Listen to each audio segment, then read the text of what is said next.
Hi, my name is Thomas Mowers, and I'll talk about the famine crisis that happened in Ethiopia from 1983 to 1985. I'm going to talk about what led up to this situation, what was being done about it, what were the effects, and what movement came out of this situation. I'm going to talk about what musical movement per se, I guess you could call it that, came out again coming out of the situation, and why I chose this subject and what it meant to me and how I think it's very important. So let's just get right into it. So during this point in time, 1983 to 1985, Ethiopia was suffering from the worst famine crisis of the 20th century. And basically, a famine is just a severe scarcity of food. And it was affecting the entire country.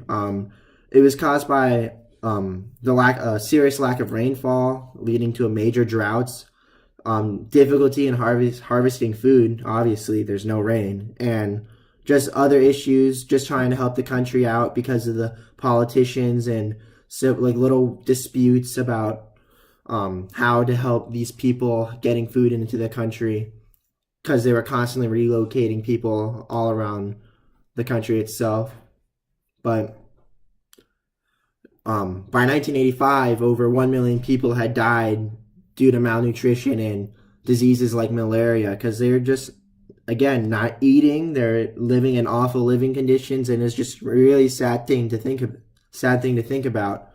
And 9 million people by 1985 were starving to death, basically.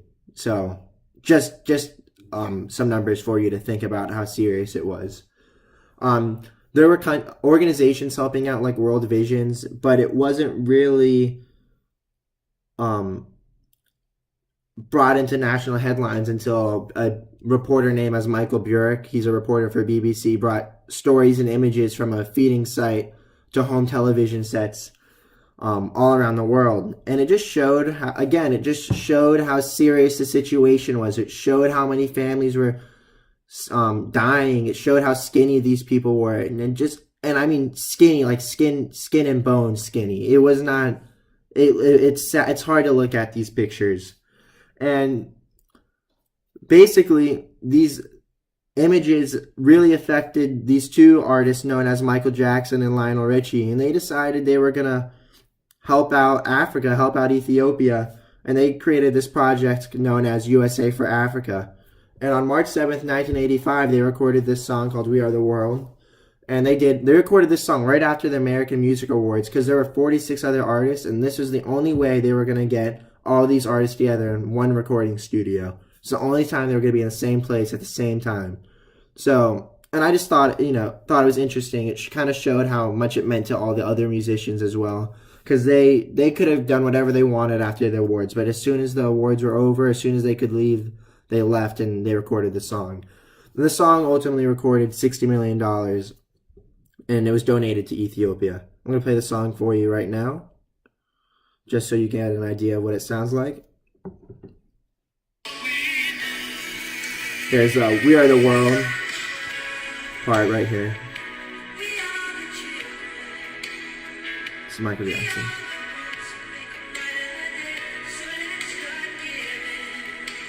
I'm going to cut it off right there. And ultimately, the song just talks about how it's important to help others no matter where you are. It talks about how it's important for the giver because it's not just helping other people, you're helping yourselves too, because we're all together. We're all here on one place, one earth, I guess. It's just very powerful to think about how it brought all these musicians, all these people together just to help out one country. And I just like the meaning behind the song. The song itself isn't too intricate. It's just two verses following a verse, chorus, bridge, chorus, and the instrumental of the song is very soft, and that's just to bring out the voices of each artist to show their own style and show how powerful it was to them and how much it meant to them in each song. But ultimately, I just chose the song because I just remember trick-or-treating for UNICEF as a kid and how much that meant to me, and just reminded me how it's important to help others and how everyone can come together to help anyone at any given situation. So I hope you learned something.